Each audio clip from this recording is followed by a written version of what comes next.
Continua il Natale in pediatria, abbiamo avuto diverse manifestazioni che sono iniziate con gli eroi acrobatici, la Fiat 500, diverse associazioni sono venute a trovare bambini ricoverati nel reparto di pediatria. Oggi è un giorno particolare perché abbiamo per la quarta volta consecutiva il Motor Life, guidato da Rosario Farrugia, che ha portato qua una macchinina, ha portato un ciclomotore per bambini più grandi e un ciclomotore per bambini piccoli. Una bella esperienza nel reparto, in quanto i bambini non sono solo contenti per quanto concerne questa situazione che è un po' strana, in un reparto dove si dovrebbe piangere per i prelievi, dove si dovrebbe piangere per le punture, le iniezioni, dove si dovrebbe piangere per quanto riguarda tutti gli accertamenti e le terapie che devono fare. Stranamente con il Motor Life i bambini sono tranquilli, anzi addirittura quasi quasi non vorrebbero manco essere dimessi. Vivere il Natale nel reparto di pediatria diventa un Natale allegro, un Natale gioioso sia per i piccoli pazienti ma anche per le loro famiglie.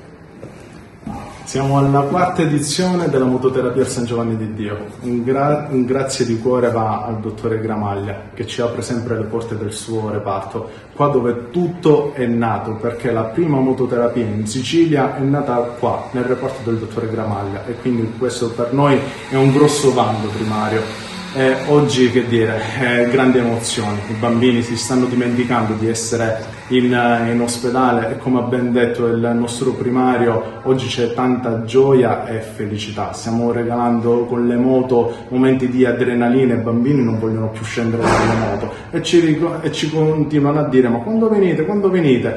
Questo per noi è già vincere la nostra missione. Un arrivederci al prossimo anno e buone feste. Colgo l'occasione anche per ringraziare l'azienda che ci ha permesso di effettuare questa manifestazione nella figura della triade strategica Insieme, ma anche nella figura del direttore sanitario del presidio, il dottor Vincenzo Asaro, che sta assistendo con piacere a questa manifestazione motociclistica che si verifica nei corridoi del reparto.